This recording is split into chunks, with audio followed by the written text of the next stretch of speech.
Doctor Baba Saheb Ambedkar Open university.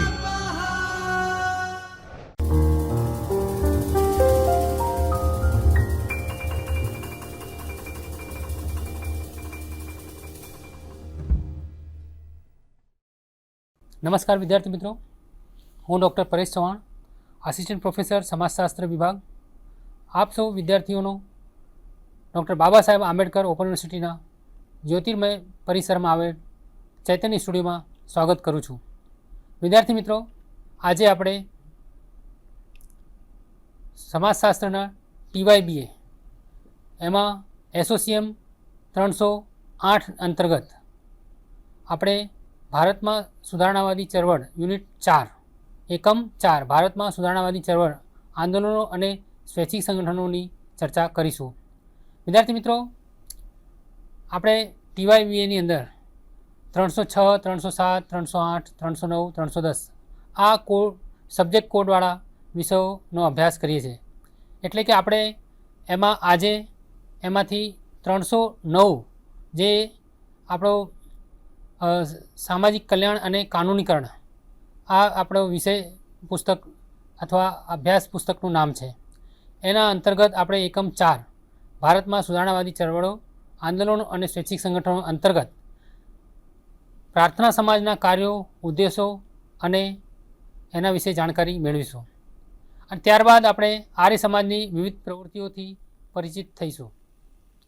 विद्यार्थी मित्रों, थोड़ी आ बाबतनी शरूआत करता पहला आ एकम में आपणे जे संगठनों एटले के सुधारवादी संगठनों अंतर्गत आपणे बे प्रकारना संगठनों माहिती मेळवी रह्या छीए। एना विषे थोड़ीक वात करीश कि एनी शरूआत केवी रीते थई अने कया कया संगठनों छे, कया नामे ओळखाय छे। तो थोड़ीक प्रस्तावना में हूँ थोड़ी बात आप सौने करीश। विद्यार्थी मित्रों, आधुनिक अंग्रेजी शिक्षणथी भारत में नवो शिक्षित बुद्धिजीवी वर्ग विकस्यो। आ शिक्षित वर्गे पश्चिमीकरण प्रत्येना प्रतिभावोनी ढब तरीके स्वैच्छिक संगठनों स्थाप्या। भारत में पुनर्जागरणनी प्रक्रियानो त्यारथी प्रारंभ थयो। भारत में पुनर्जागरण जे हतुं ए द्विमार्गी हतुं। एक बाजु परिवर्तन माटे भारतीय आगेवानो पश्चिमी समाज अने संस्कृति ने नमूना तरीके अपनावा लाग्या, तो बीजा केटलाक नेताओ परिवर्तन माटे भारत में भूतकाळनी परंपराओं सजीवन करवानुं जरूरी गणवा लाग्या। आम भारत में सामाजिक परिवर्तन लाववाना हेतुसर स्थापायेला स्वैच्छिक संगठनों ने बे स्वरूपे अपना समाज में विकस्या हता।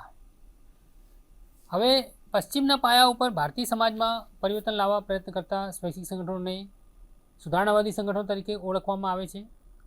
एवी रीते विद्यार्थी मित्रों, भारतनी भूतकालीन परंपराना पाया पर परिवर्तन लाववा प्रयत्न करता जे संगठनों विकस्या तेने पुनरुत्थानवादी संगठनों तरीके ओळखवामां आवे छे। सुधारणावादी स्वैच्छिक संगठनों जेमां ब्रह्मो समाज अने प्रार्थना समाजनो समावेश थाय छे, तेमज पुनरुत्थानवादी संगठनों जेमां आर्य समाज, थियोसोफिकल सोसायटी अने रामकृष्ण मिशननो समावेश थाय छे। विद्यार्थी मित्रों, पुनरुत्थानवादी संगठनोनी विचारसरणी प्रवृत्तिओ तेमज भारतीय समाज अने संस्कृति उपर तेनी असर विषे विगतवार विचारणा आपणे करीशुं।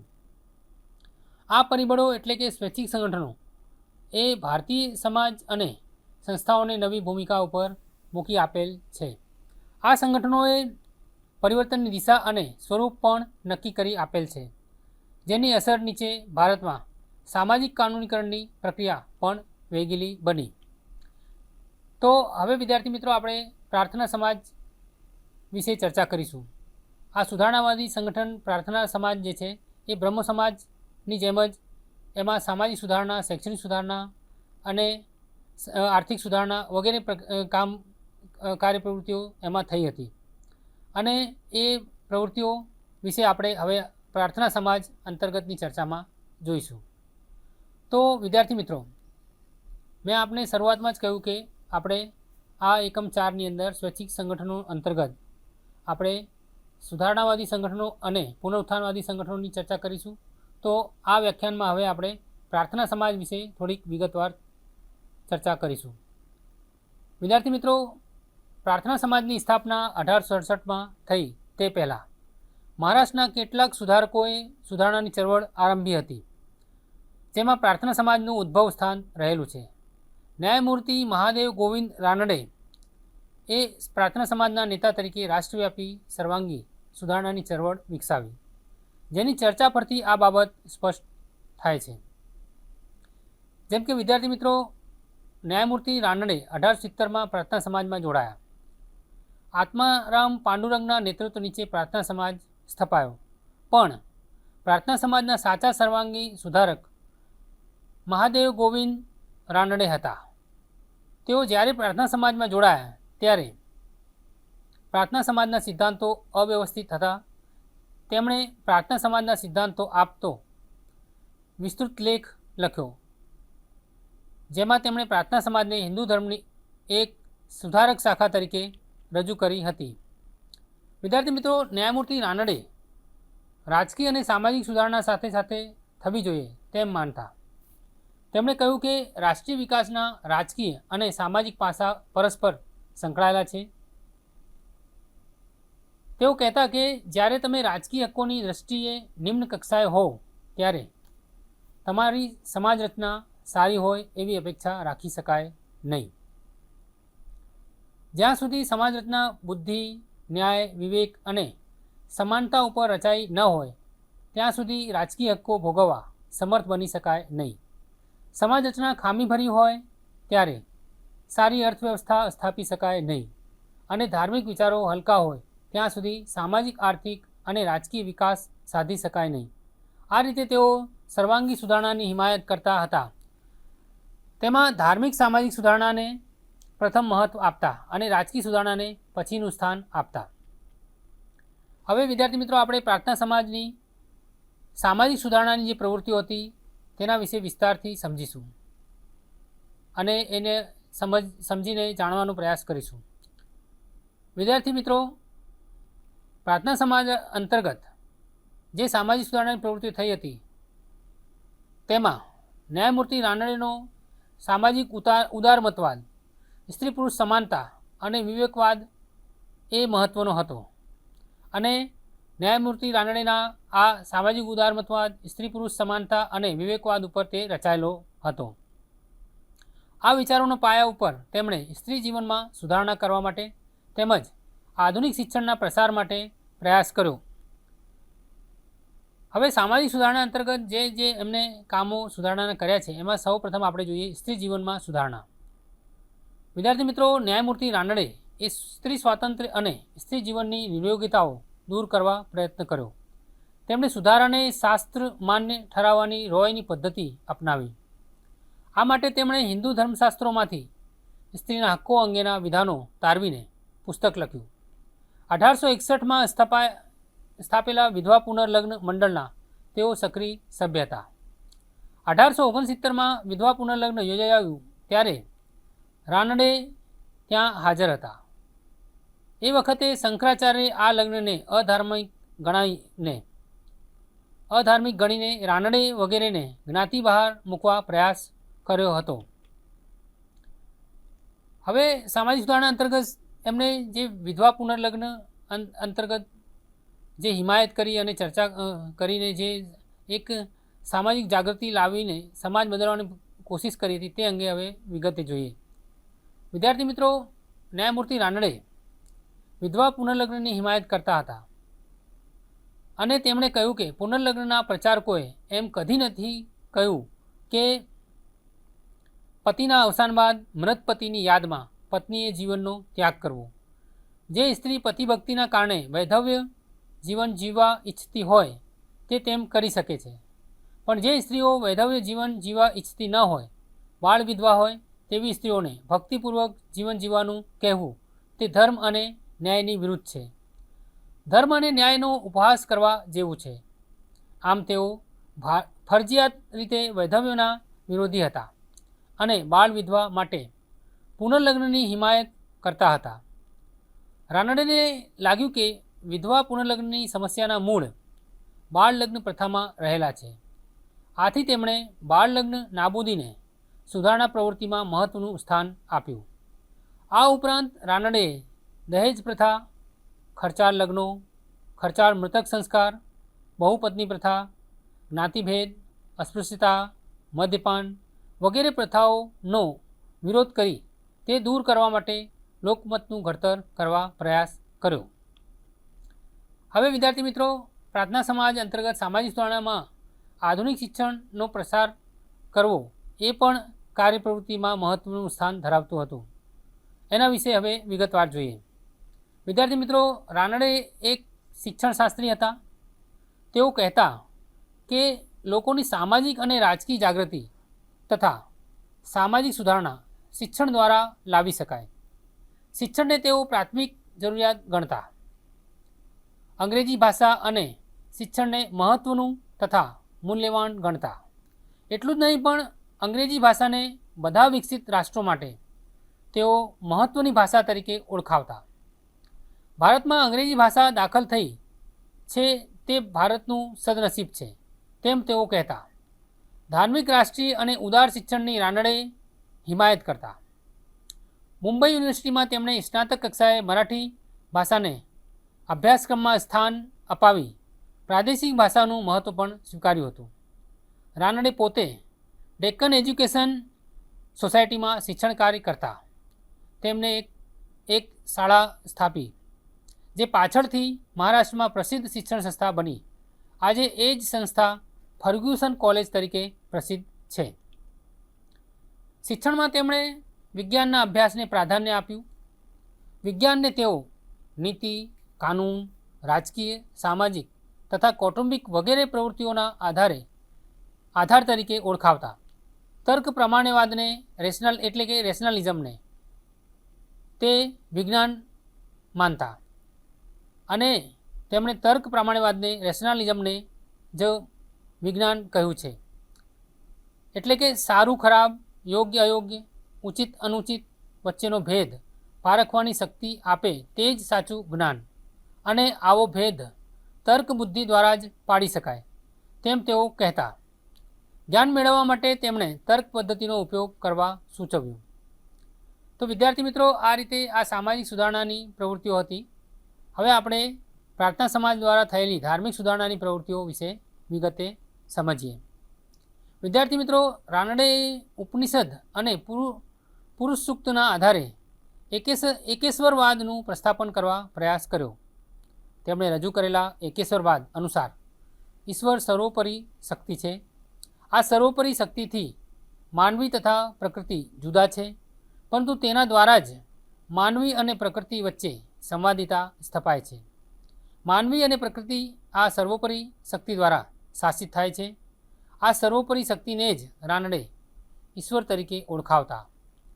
રાનડે પોતે બિનસાંપ્રદાયિક હતા. તેમણે પ્રગતિનો ખ્યાલ આપતા કહ્યું કે ધર્મના ભેદભાવ વગરની સમાનતા અને ન્યાયની સ્થાપના એટલે જ પ્રગતિ. હવે પ્રાર્થના સમાજ દ્વારા થયેલી આર્થિક સુધારણાની પ્રવૃત્તિઓ વિશે જોઈએ. વિદ્યાર્થી મિત્રો, બ્રિટિશ સરકારે નિરંકુશ અર્થતંત્રની નીતિ અપનાવી હતી. રાનડેએ તેનો વિરોધ કરતાં કહ્યું કે ભારત માટે આ નીતિ વિઘાતક નીવડશે. સરકારે ખેતી અને ઉદ્યોગના વિકાસ માટે મક્કમપણે પગલાં લેવા જોઈએ. રાજ્યે તેની આર્થિક પ્રવૃત્તિઓ વધારવી જોઈએ. તેમના મતે સંપત્તિની વહેંચણીમાં ન્યાય અને સમાનતાના સિદ્ધાંતોની સ્થાપના નિરંકુશ વેપાર દ્વારા થઈ શકે નહીં. સંપત્તિનું ઉત્પાદન થયા પછી મુઠ્ઠીભર બળવાન લોકો અને સંખ્યાબંધ નિર્ધન લોકો વચ્ચે વહેંચણી કરતી વખતે ન્યાય અને સમાનતાનો સિદ્ધાંત અપનાવવો જોઈએ. તેમણે કહ્યું કે મજૂર માલિક સંઘર્ષમાં સરકારે મજૂર વર્ગનો પક્ષ લઈને મદદ કરવી જોઈએ. રાનડે રાજકીય સ્વાતંત્ર્ય પહેલાં આર્થિક વિકાસ અને ગરીબી નાબૂદીને પ્રાધાન્ય આપતા હતા. ગરીબી દૂર કરવા માટે તેમણે ઉદ્યોગીકરણ ઉપર ભાર મૂક્યો. આર્થિક વિકાસ અને યાંત્રિકરણ દ્વારા ગરીબી નાબૂદ થઈ શકે તેમ તેઓ માનતા હતા. સમગ્ર દેશ માત્ર ખેતી ઉપર નભી શકે નહીં. ભારતીયોએ પોતાની મૂડી ઉદ્યોગમાં રોકવી જોઈએ એમ તેઓ કહેતા. વિદ્યાર્થી મિત્રો, હવે પ્રાર્થના સમાજ દ્વારા થયેલી રાજકીય સુધારણાની બાબતો વિશે જોઈએ. વિદ્યાર્થી મિત્રો, રાનડેએ કહ્યું કે રાજ્યનું અસ્તિત્વ વ્યક્તિને ઉમદા, સુખી, સમૃદ્ધ અને સંપૂર્ણ બનાવવા માટે છે. રાજ્ય પોલીસ રાજ્ય મટી કલ્યાણ રાજ્ય બનવું જોઈએ. રાનડે કાનૂની રાજ્યના હિમાયતી હતા. તે કહેતા કે કાયદાના રાજ્યને ધક્કો પહોંચે તેવું કૃત્ય પ્રજાએ કરવું જોઈએ નહીં. ભારતમાં કાનૂની રાજ્યની સ્થાપના કરવી તે રાજ્યકર્તાઓનો ધર્મ છે અને કાયદાનું પાલન કરવું તે પ્રજાનો ધર્મ છે, એવું તેમના રાજકીય તત્વજ્ઞાનનું સૂત્ર હતું. ભારતને બ્રિટિશ પ્રજાની જેમ લોકશાસન પદ્ધતિ અને સ્થાનિક સ્વરાજ્ય મળે એ તેમનું અંતિમ ધ્યેય હતું. વિદ્યાર્થી મિત્રો, રાનડેની પ્રવૃત્તિ પ્રાર્થના સમાજ પૂરતી મર્યાદિત ન રહેતા સર્વવ્યાપક બની હતી. તેઓ વિવિધ સુધારક સંગઠનોના આત્મા, ખોરાક અને સંચાલક બળ હતા. રાનડેએ સામાજિક સુધારણાની પદ્ધતિ, સ્વરૂપ અને ધ્યેયો રજૂ કરીને ભારતની સુધારણા ચળવળને વૈજ્ઞાનિક સ્વરૂપ આપ્યું. બંગાળમાં રોયે આધુનિક ભારતનું ઉદ્ઘાટન કર્યું તો રાનડેએ આધુનિક ભારતના ઘડતરની સ્પષ્ટ રૂપરેખા આપી. આથી જ તેમને આધુનિક ભારતના જનક કહેવામાં આવ્યા છે. જો કે અહીં એ નોંધવું જરૂરી ગણાશે કે બંગાળમાં બ્રહ્મો સમાજને જેટલું મહત્ત્વ મળ્યું અને બંગાળના સમાજ જીવન પર તેની સુધારણા ચળવળની જેટલી અસરો પડી તેટલી અસરો મહારાષ્ટ્રમાં પ્રાર્થના સમાજની પડી ન હતી. મહારાષ્ટ્રમાં પ્રાર્થના સમાજને બહુ મહત્ત્વ મળ્યું ન હતું. આમ છતાં પ્રાર્થના સમાજે મહારાષ્ટ્રમાં વૈચારિક પરિવર્તન અને જાગૃતિ લાવવામાં મહત્ત્વનો ભાગ ભજવ્યો હતો. તો વિદ્યાર્થી મિત્રો, આ રીતે આપણે આજે આ વ્યાખ્યાનમાં પ્રાર્થના સમાજની સંપૂર્ણ વિગતો જોઈ. હવે આપણે ટૂંકમાં એને થોડુંક સમજી લઈએ, પછી આપણે આગળ જતાં આર્ય સમાજ વિશેની વાત કરીશું. તો વિદ્યાર્થી મિત્રો, પ્રાર્થના સમાજની સ્થાપના ટૂંકમાં ફરીથી વાત કરી છે એટલે થોડીક વાત થશે એમાં. જેમાં પ્રાર્થના સમાજની સ્થાપના 1867માં થઈ. તે પહેલાં મહારાષ્ટ્રના કેટલાક સુધારકોએ સુધારણાની ચળવળ આરંભી હતી, જેમાં પ્રાર્થના સમાજનું ઉદ્ભવ સ્થાન રહેલું છે. ન્યાયમૂર્તિ મહાદેવ ગોવિંદ રાનડે પ્રાર્થના સમાજના નેતા તરીકે રાષ્ટ્રવ્યાપી સર્વાંગી સુધારણાની ચળવળ એમણે વિકસાવી હતી. બરાબર. એના પછી ન્યાયમૂર્તિ રાનડેએ 1870માં પ્રાર્થના સમાજમાં જોડાયા. આત્મારામ પાંડુરંગના નેતૃત્વ નીચે પ્રાર્થના સમાજ સ્થપાયો. પણ પ્રાર્થના સમાજના સાચા સર્વાંગી સુધારક મહાદેવ ગોવિંદ રાનડે હતા.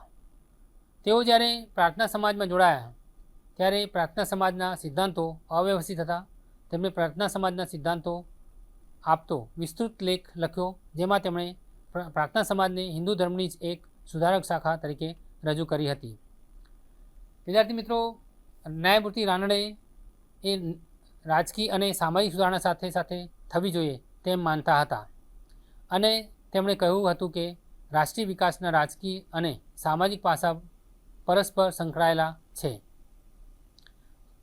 તેઓ સર્વાંગી સુધારણાના હિમાયતી હતા અને સર્વાંગીણ સુધારણાની હિમાયત કરતા હતા. તેમાં ધાર્મિક સામાજિક સુધારણાને પ્રથમ મહત્ત્વ આપતા અને રાજકીય સુધારણાને પછીનું સ્થાન આપતા હતા.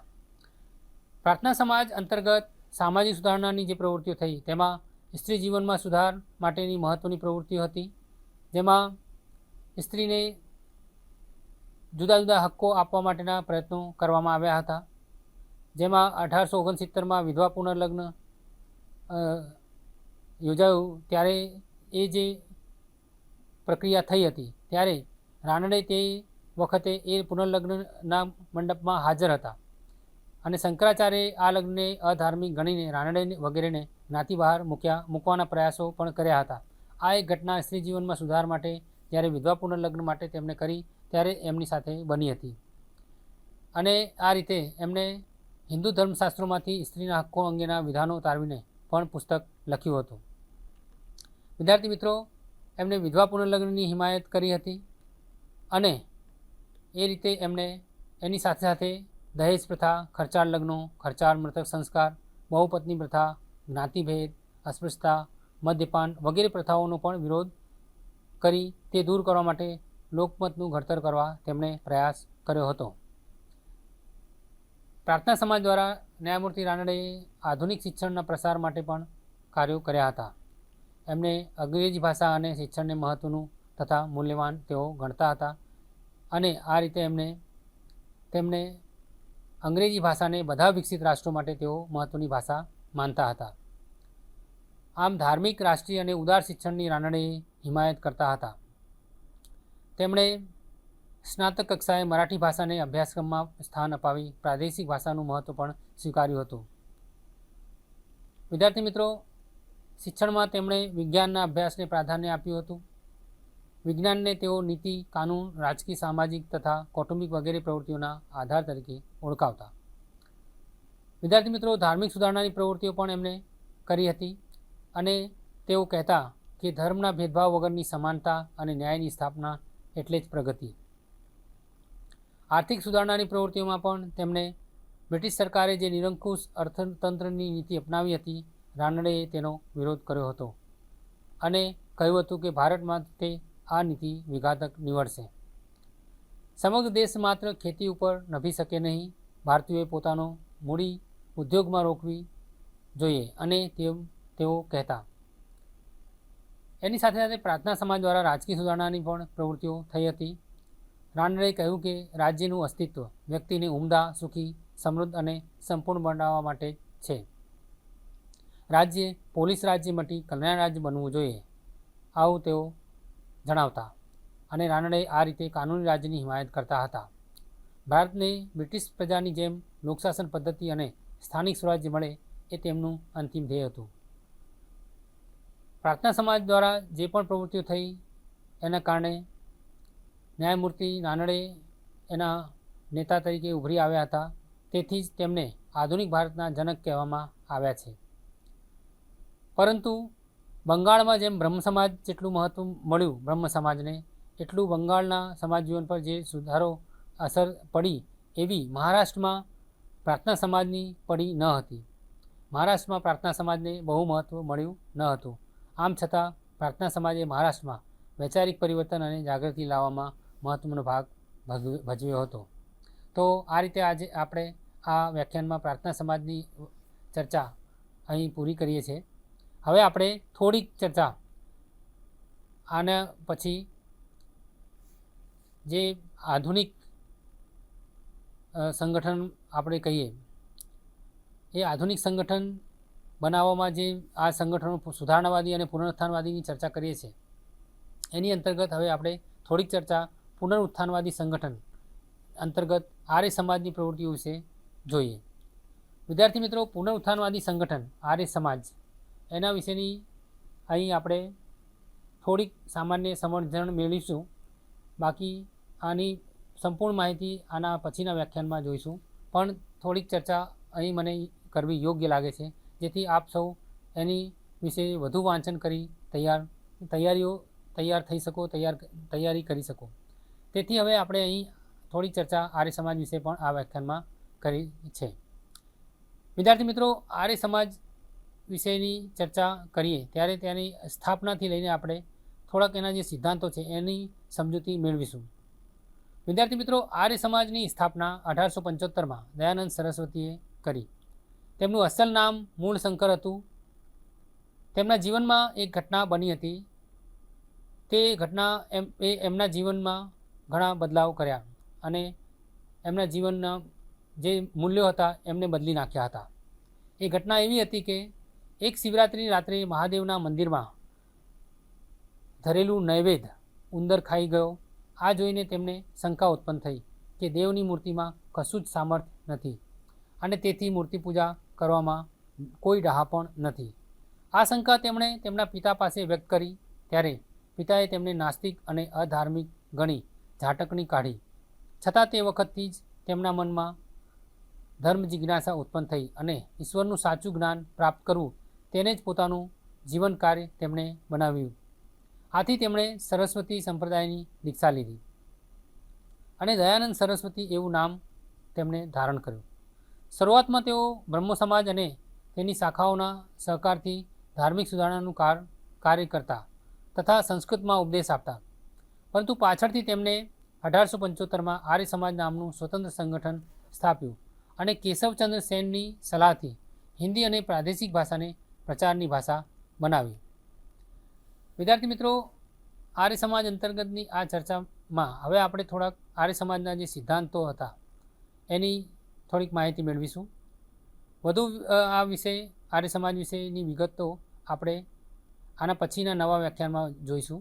પરંતુ મને લાગે છે આર્ય સમાજના સિદ્ધાંતો વિશેની માહિતી મેળવવી ખૂબ જ જરૂરી છે. પ્લીઝ આ આપણે જે સિદ્ધાંતો છે એના વિશેની માહિતી હવે જોઈએ. તો એના 8 સિદ્ધાંતો હતા, જેમાં પહેલું સિદ્ધાંત છે સર્વસત્ય જ્ઞાનનું મૂળભૂત કારણ ઈશ્વર છે.